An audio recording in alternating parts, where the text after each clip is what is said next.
Hi and welcome. As always, I'm Abbie. This is Stories Lived, Stories Told, and here's my question for today. What is the impact of whiteness in my life? This question is one I have been considering since speaking with our two conversation partners today, Diane Grimes and Liz Cooney. Diane and Liz are the co-authors of the upcoming book, Through the Lens of Whiteness, Challenging Racialized Imagery in Pop Culture.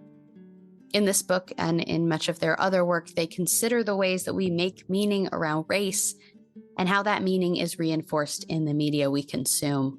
I invite you into this conversation whether race and its impact on your life is something you consider daily or have never thought about before, especially if you are white. One way to think about this topic is to say that whiteness is to us as water is to a fish, right? Like we don't pay attention to it because it's just the water we swim in. We might not know anything different. We might never have thought to question it. As I consider the question of what the impact of whiteness in my life is, I don't yet have a fully formed answer, but I know that the process of beginning to become aware of whiteness is about looking at the water I swim in. So this metaphor starts to fall apart a little here because the difference is we can actually change the water that we swim in, so to speak, unlike a fish. Right? We can look at the effects of race in our world. We can consider the meaning we make of it and begin to make different and new meaning around it. In part 2 of this conversation, which you can come back and join us for next week, we'll really get into Diane and Liz's book and the ways they're inviting us into this conversation. Today, though, in part 1, we're going to get to know Diane and Liz a little bit first, hearing some of their stories and diving into the importance of building awareness as a first step and what that looks like, and then what it means to follow that up with curiosity. As always, this conversation is us taking a communication perspective on the issue of whiteness. There's so much richness to be found by considering the way we communicate about these ideas, and I hope that you'll be able to see that in this conversation. In Diane and Liz's sharing of some of their own experiences, I also hope that you'll feel that this is a safe space to lean in with curiosity, whether you have already begun the practice of building awareness in your life or if you are just beginning. So without further ado, let's begin with Diane and Liz.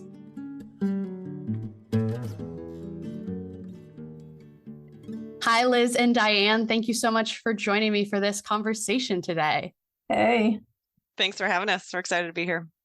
Good. I'm excited too. And to start, I'm wondering if you can give us a little context about each of you, maybe share some stories or introduce yourself. Liz, would you want to start us off?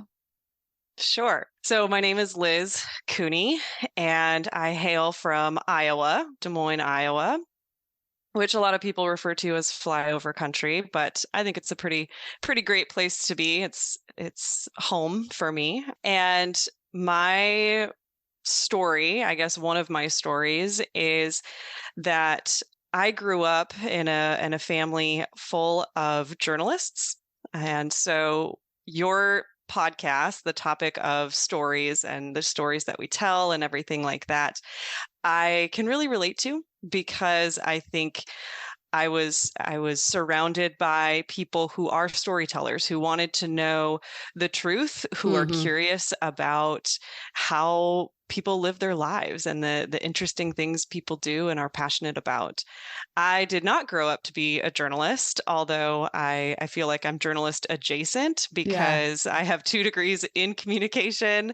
I studied rhetoric, and I'm a writer, and my current work right now is all about communication, and it's in the business world, the corporate world, coaching leaders on how to communicate more effectively and how to relate to one another in a way that is more effective.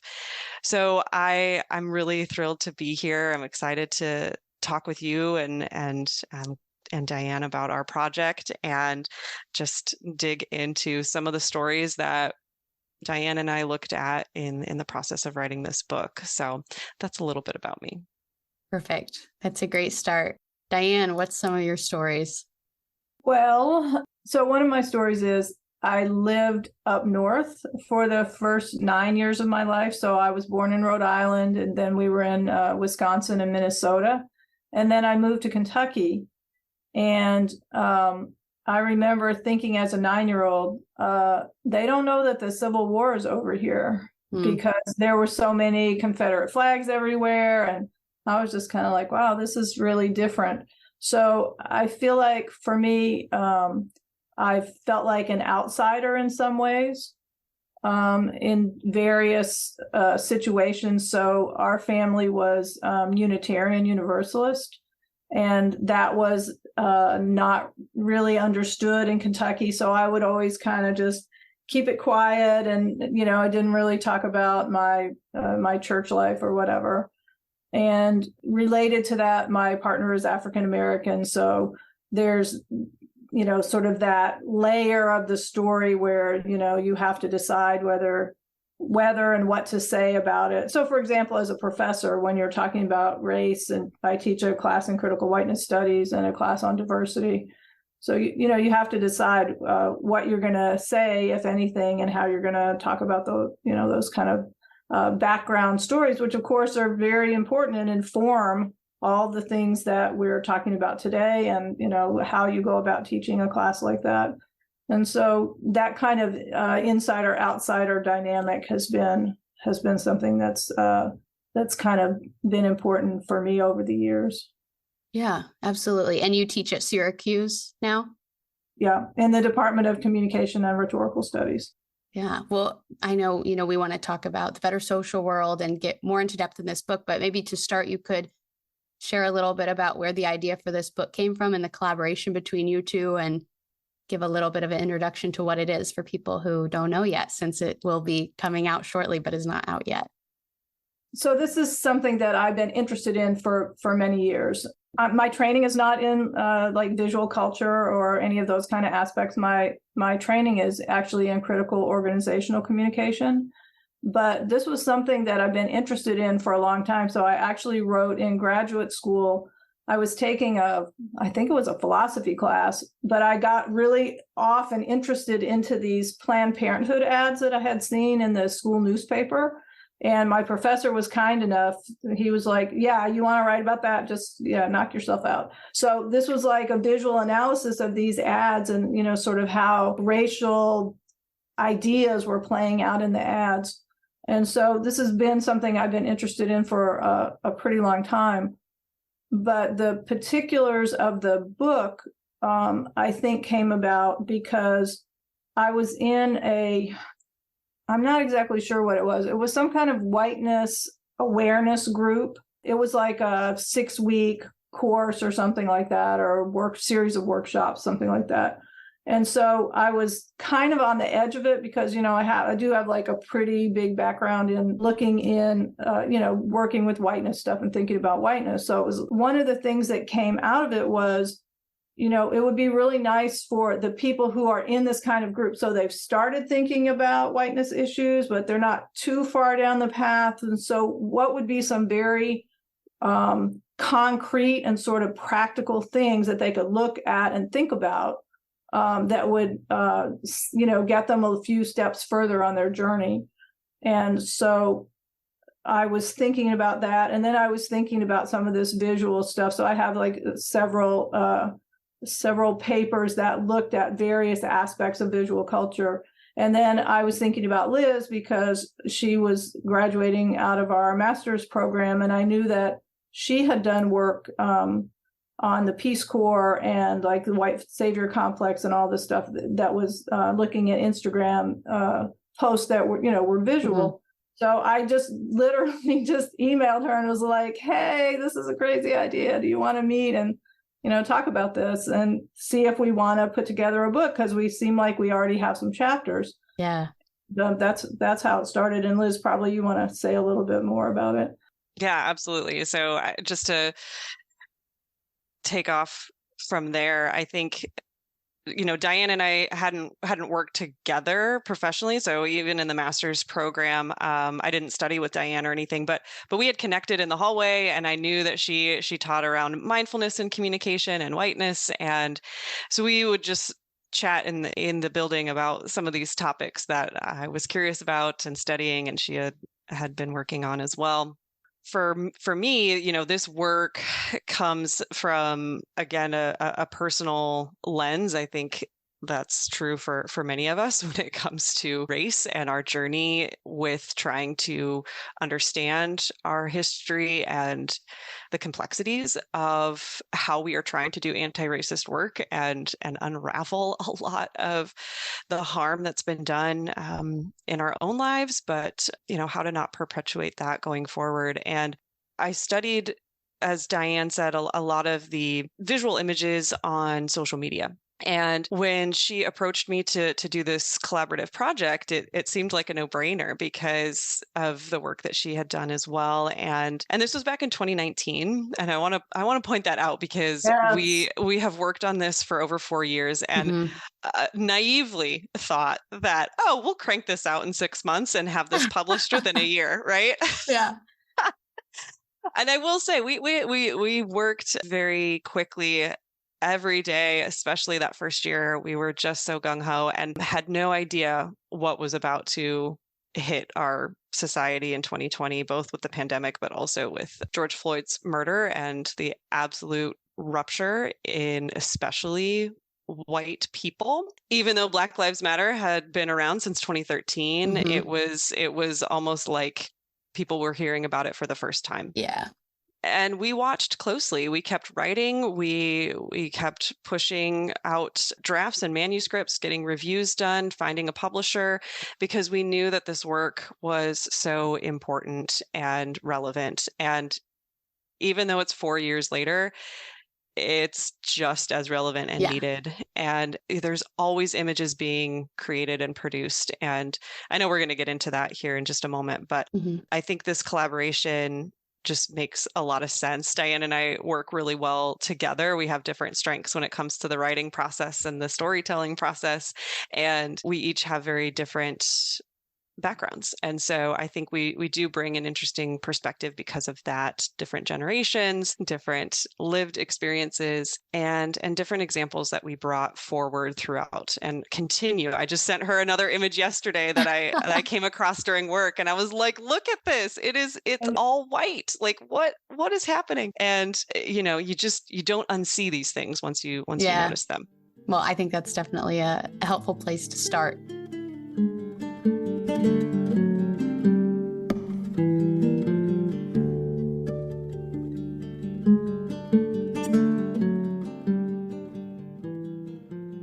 So jumping in, as I said, the way I want to frame this conversation is by thinking about kind of where we are now and what our better social world looks like. So kind of saying, here we are, that's where we want to be. How do we get from here to there? So Diane and Liz, I'm curious how you would define what a better social world means to each of you. I don't know. It's a huge question. It is a huge question. I'm gonna continue to anchor it in the book just because that's why we're here. So what does a better social world look like? So the title of our book is Through the Lens of Whiteness, Challenging Racialized Imagery in Pop Culture. For me, the answer to that question is a more just world. And what does a just world look like? It means understanding the complexities of where we are in the present moment so that we don't perpetuate harm and stereotypes and hate and bigotry and racism going forward. Wow. That's so interesting because I want to make it really big. Like, I don't want to anchor it in the book. Not because that's not a good idea, but I don't know. Somehow when you had asked this question earlier, I was just thinking it's so big, but in some ways it's very straightforward. And you know what would be helpful to me if we want to make better social worlds is if we could see other people as fully human. That would be really a good start. And when we start really looking into all of the stuff that we look into in the book, I mean, that's part of the thing that I feel like I kept on saying, and we kept on saying, like, there's impact of these ways of seeing things. And part of it is we don't see other people as fully human somehow. And then if we don't see people as fully human, then we can perpetuate all kinds of things onto them, right? Because then it doesn't really matter, or they're bad people, or they're evil people, or they're stupid people, or they're, but I mean, I think at the bottom, it's like we just don't see people as fully human. And so there would need to be a lot of things that would need to change if we were to do that. Right. I mean, I hesitate to say the word capitalism right now. Right. But I mean, how do we, how do we make a world where everybody matters and, people who have too much don't need all that stuff, but other people don't have a place to live and they don't have enough food to eat. And, they live someplace that's not sustainable now because of climate change. And then the whole layer of climate change is on top of that, right? Where people are greedy and people want to make their money, and they don't care what happens in 50 years. And, you have, and it's systemic, right? Like you have a whole system that's set up on short-term, making money in the short term and not taking a longer view. And which brings me around to the whole notion of like, whose values are we following, right? Like the notion of just going back to seeing everyone as fully human and really fully understanding that. And then not just that, but then making the changes that you would need to make for a world that would fully reflect that. That's how I would see making better social worlds. Yeah. Not just social worlds, but like worlds. Yeah. Yeah. Right. Because the material world and the, survival world is connected to the social world. Yeah. I think the question kind of demands that you look at it from both perspectives, the big picture, as well as the minutia of it all, because you do want to say, everybody's full humanity, or, climate change is part of this issue, and all of these kind of larger ideas. And at the same time, you want to work in from the other end to say, and it looks like the language that we use and the way we interact with people and the images, and get into more of that detail and kind of come at it from both ends. Right. You have to know how it works. Yeah. And that's where the supposed minutia comes in, because all of those larger things, you can't understand how they work unless you get into the details of it and you look at things closely. It's important, I think, to use imagination and hope as like tools to envision what the better social world could look like, to not be conservative, in your vision of what a better social world could be, and to imagine great equality and justice and, a healthy planet, and not huge gaps in wealth disparity anymore, and things that don't really feel, I don't know, like they'll ever happen in my lifetime, but it's worth like imagining those and still having those as the end goal, as long as, like you're saying, you're doing the little things every day to be working towards that, and not just saying, oh, gee, I really hope we can have a just society, but not taking the time to learn how to have the little conversations along the way that actually inch us towards that. And that's kind of what I see your book as doing, is that, like you said, maybe there are people that are already in these spaces that want to be doing anti-racist work or considering their own whiteness and the ways that that plays out in their lives. But maybe there's people that really haven't considered that, even with everything that's gone on the past 4 years, like you're referencing, even with the entire racist history of the United States. There's still so many people, white people, who are not having those conversations. And I think it's it feels really challenging for people to make that step over from not having the conversations to having the conversations if they don't feel equipped to do so. And so that's kind of, I see your book acting as a bridge for people to give them the tools to start having those conversations, because there's not easy conversations. No, it's not. And I would add to that, it's not only difficult to have the conversations, it starts with awareness and the willingness to even explore the conversation. Yeah. And it's such a spectrum, because that's one of the major privileges of whiteness, is we don't have to think about it every day. We can go about our lives and we can think that the world is pretty just as it is, because we don't deal with the harm and the perpetuation of racism in a way that negatively impacts our day-to-day lives. Right. And we don't have to think about it. We don't have to have these conversations. It has to be intentional. There has to be an awareness of the need to understand, dissect, and really get into how this personal experience has a larger impact on our systems, our policies, our ability to move forward. And I think that that's one of the biggest challenges in delving into these topics is there's plenty of white people that are still in total denial that this is worthy of spending time talking and writing about. Mm-hmm. There's still a lot of the dualistic thinking around it. And I just think we have to both meet people where they are, because if we try to have this conversation with folks that are not even close to even that awareness, then it's all lost. It's going to go completely in one ear and out the other, so to speak. And so that requires different language, that requires a different conversation than those who have been working on it and are aware. And we can have a different conversation as to what this means and what this can have an impact on in our world. But it's very complex. We can't always, have the conversations that we want to, because people are at different points along this spectrum in this journey. Yeah. I'm curious about each of you. I don't know if you can, whittle it down to a single moment or story, but if you remember when the awareness kind of clicked on for you in your life, if it was maybe a time in your life, or if there is a specific story you could share about that.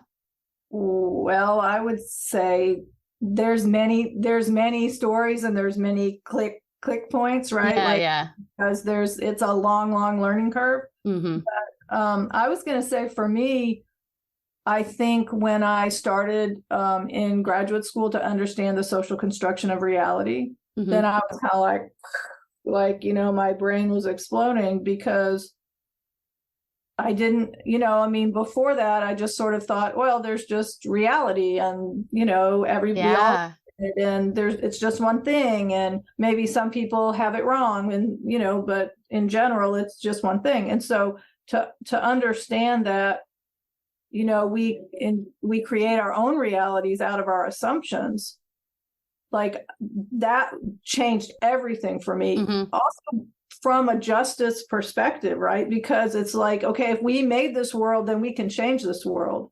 And if we assumed this world into the form that it's in, mm-hmm. then we could assume it into a different form. That was a huge upside for me, because I was like, okay, this is amazing, and anything is possible. But to go back to what you were saying before, it makes the conversation harder, because you can't just go to the people and be like, hey, look at this Dove ad, this is crazy.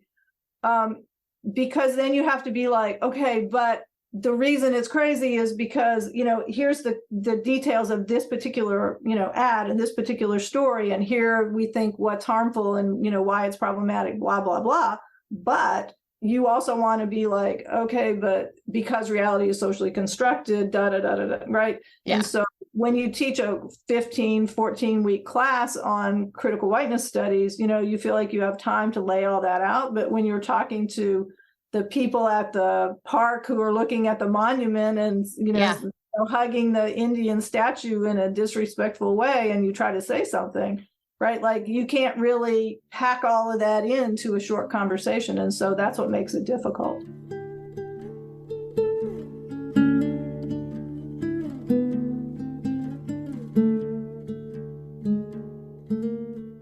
Liz, do you have a moment of awareness that you can recall? I do. And I want to give a little background as to, while I have that moment, I think it's still a complex moment, because I grew up in Des Moines, Iowa, and a lot of people probably assume, wow, there's no diversity in Iowa. It's just a bunch of corn and pigs. I grew up in the city. I've never lived on a farm. And yes, there is the majority white people in our population. But I went to public schools. I lived in the city, and diversity in terms of racial and ethnic diversity was all around. I went to a high school that we had 23 different languages that were spoken, because a lot of people don't know this, but Des Moines is a big home for immigrants and refugees.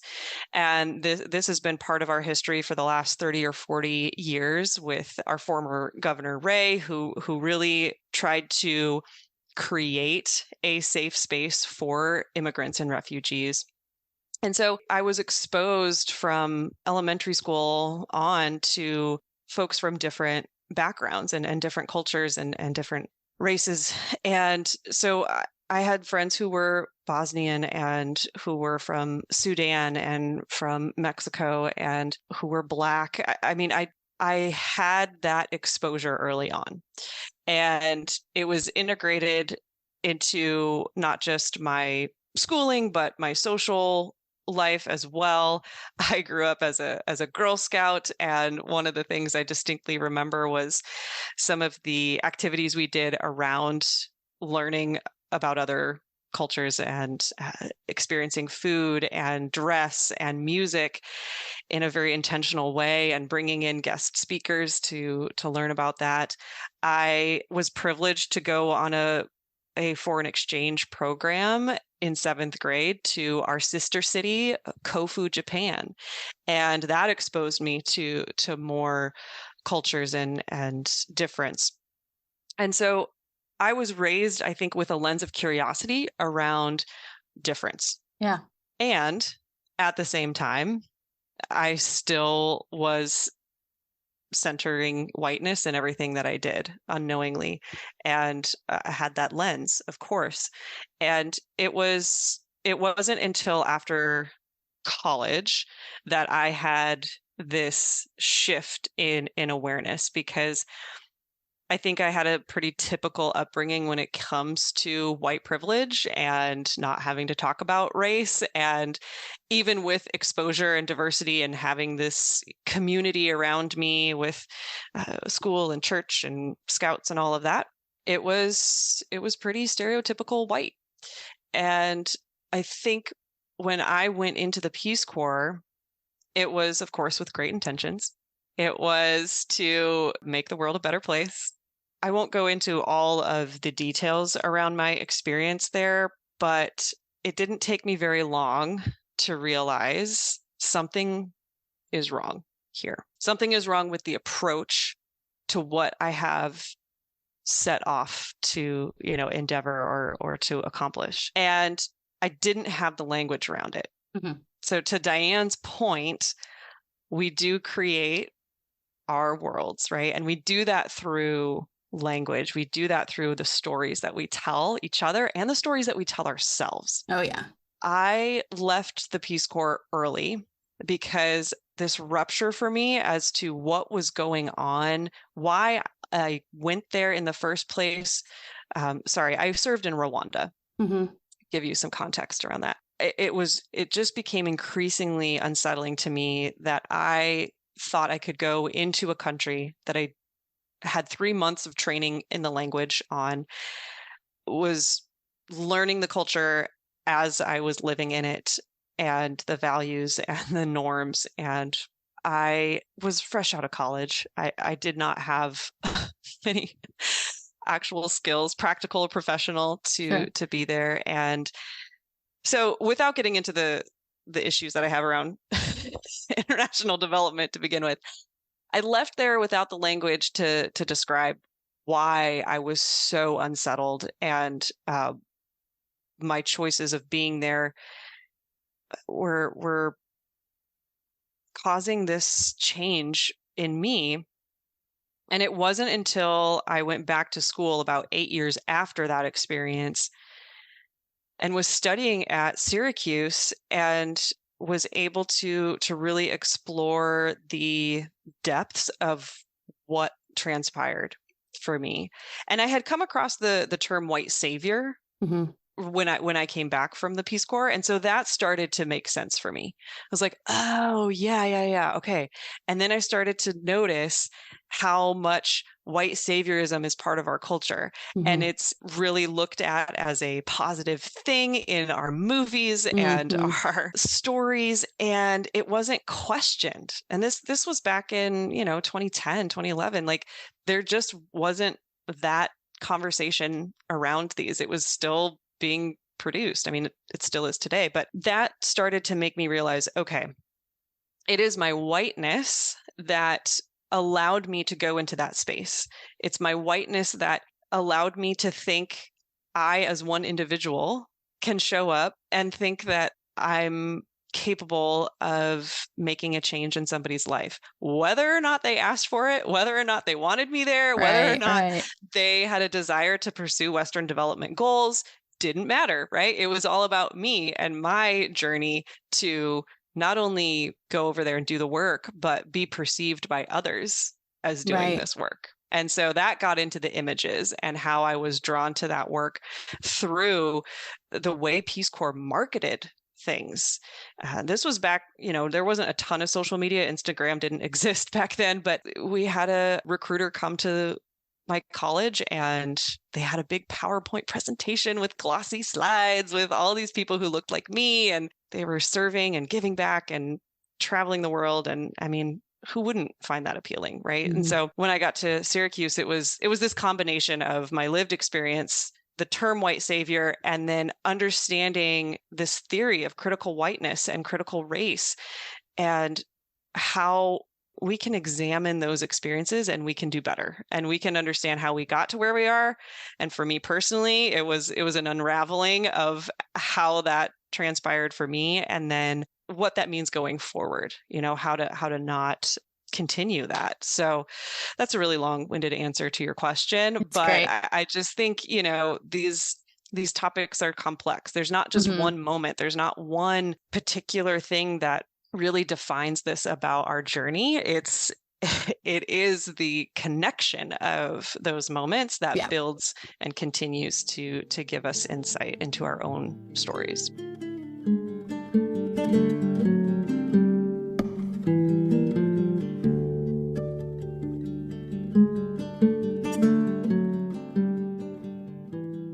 I think it's great that you went so in depth in that story, because again, like, this storytelling is such an important part of it. I don't know, some people might feel a little lost or not sure how to enter into the conversation if we're talking about different theories or critical whiteness or, some of these bigger concepts. Again, if your awareness is not already at the same level that maybe the two of you have, to be able to say, well, this is what it actually looks like played out in my life. And this is the story, and this is what I experienced. This is what it made me feel. This is what it made me think. I think people can relate to that better. But the thing I was thinking in both of your answers, which you talked about social construction and our role in our worlds, is that it's this letting go of the idea that there's like an objective truth or way of being, or quote unquote way things are in the world, letting go of that in favor of understanding how meaning making is a subjective experience. And it is something we are always doing, whether we're aware of it or not. And Diane, I loved what you said. I think that was such a crucial point for me in being able to be aware of more things that I was originally not growing up, because of my experience being vastly different than Liz's experience of not being exposed to great diversity early on in my life. And so part of the awareness came for me when I even learned about, meaning making or social construction as an idea of this is how we interact with the world. And that was so different than what I was being taught, which is that there's like objective ways of being almost, or there's, kind of black, white. I don't mean that racially, but, in the way of like good and bad, right and wrong. The picture is very black and white, so to speak, and the kind of oversimplified way of looking at the world that's not taking into account how we're making meaning. I think I just got myself off track. But what I was going to say is that the key for me is that we can make meaning. So we should reflect and look back at how we have made meaning in the past. And then remember that we can change how we make the meaning in the future if that's not working for us. And that's kind of how I describe the situation right now, is that the meaning that's been made around race and justice and equality and equity is not working. And there's changes we can make in terms of how we talk about the meaning of these things. Exactly. And, I think too, when we tell the stories, then people can also think about their own stories, right? Which is, I think, part of what you're getting at. Like, so, it doesn't have to be like, oh, here's a big theory and blah, blah, blah. But it could be more like, you tell your own story. So like when I'm listening to Liz's story, I'm like, oh, right. And my, grade school and middle school, there was like 2 Black kids in each of those schools, right? And I had no exposure. And I talk in the book about like going to really just to hang out with my mom at a daycare that she worked in the Black part of Lexington, and starting to work there, and also studying sociolinguistics at the same time. And so studying Black English. And then those things kind of congealed together in some way that was really interesting. And that started to just change the way that I was thinking about things. And then when I got curious, to go back to the notion of curiosity, right? Yeah. Then I started reading a lot and thinking a lot, and just, looking at history and looking, like pulling from all of these different areas. But people, like anybody should be able to think about like, what is your background, your story in regards to these kinds of issues. And then, that might start like just a little spark could happen. The other thing I wanted to say, based on what you were just saying, Abbie, this sort of right, wrong, black, white, there's one objective reality. The another like step in the sort of consequences of that is, if there's just one reality, if somebody doesn't think like me, then they're just wrong. Right. So that's where I think the idea of meaning making or social construction of reality, it, helps you, because you're like, okay, but they're not wrong. They just, have constructed a different world where what they're saying makes sense to them. Yeah, I think that's the tool that helps you exist in the tension of differences in any area of life. Because if I can sit here and say, okay, well, I think this, but Diane thinks this, or I feel like things should be this way, but they're this way, that helps you exist in the tension to, if you're really thinking that one of you is right and the other is wrong, then you're stuck and there's no like movement from there, I think. But if you have an idea that, okay, you've created meaning for yourself, I've created different meaning for ourselves, let's be curious about each other's meaning. I do think the curiosity is key, because I think you can be aware, but not be curious. Yes. And so if you could have learned about meaning making, you could have heard stories or, known people with personal experiences or had your own personal experiences, and still not be curious to learn more. Well, and also when you live in that sort of all white world, it is definitely curiosity, but it's also exposure. Like our whole society is set up for white people to just be off by themselves and not have to deal with anybody different than them.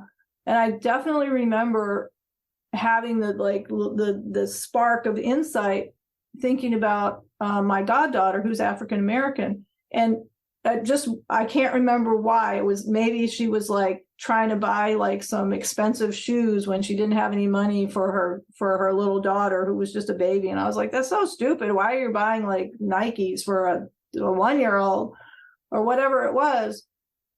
And I just had this spark of like, she literally lives in a different world, than a different world of meaning, like what's important and how you're valued and how people judge you, and all of these kinds of things. And it's easy for me to sit there and be like, that, that's so stupid, but there's a lot of layers to that, of like being seen as a good mom and providing for your kid, and what has value and what doesn't have value, and all kinds of things. But my point is, when you're separated out, you're not going to have that spark of insight, because you're not going to have those relationships to understand like what's going on in other people's lives, and get the full context of it. You're just like read some article in the newspaper and be like, why are these stupid young mothers buying these stupid shoes, right? Like you don't have curiosity. You think there's one reality, and you think yours is the only one, and that other people are wrong. You don't think other people are fully human, so you don't really care. And then you're judgmental, and then you start to make decisions and be part of a world that makes decisions that then hurts those people in very concrete ways. Yeah.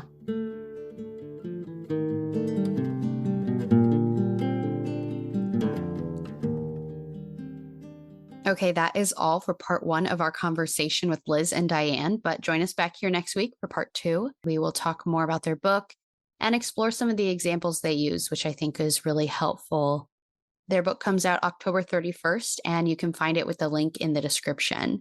The next turns I'd like to offer you between now and part 2 of this conversation are, of course, to consider the questions I've posted at the top of the podcast description, which are, what does it look like to meet people where they are? And at the same time, ask people to move forward with you, even when, and especially when, it feels uncomfortable. What is your background or story of your experience with race? And finally, how can we not only build awareness, but also generate curiosity and experience exposure to diverse ways of being and making meaning? As always, I am supported by the CMM Institute for Personal and Social Evolution. This podcast is one of many initiatives designed to move us one step closer toward that better social world, which today we defined as a more just world. Finally, some additional podcast-specific next turns that I'd like to offer you are to share this episode or any episode you've found meaningful with someone you want to invite into the conversation. And of course, please feel free to keep the conversation going by reaching out to me. I love to hear from you, and you can connect with me through email, the website, or Instagram and YouTube. You can find links to all of those in the description as well. Thank you for showing up. Thank you for being curious, and thank you for being a part of this story. I'm Abbie, and this has been Stories Lived, Stories Told.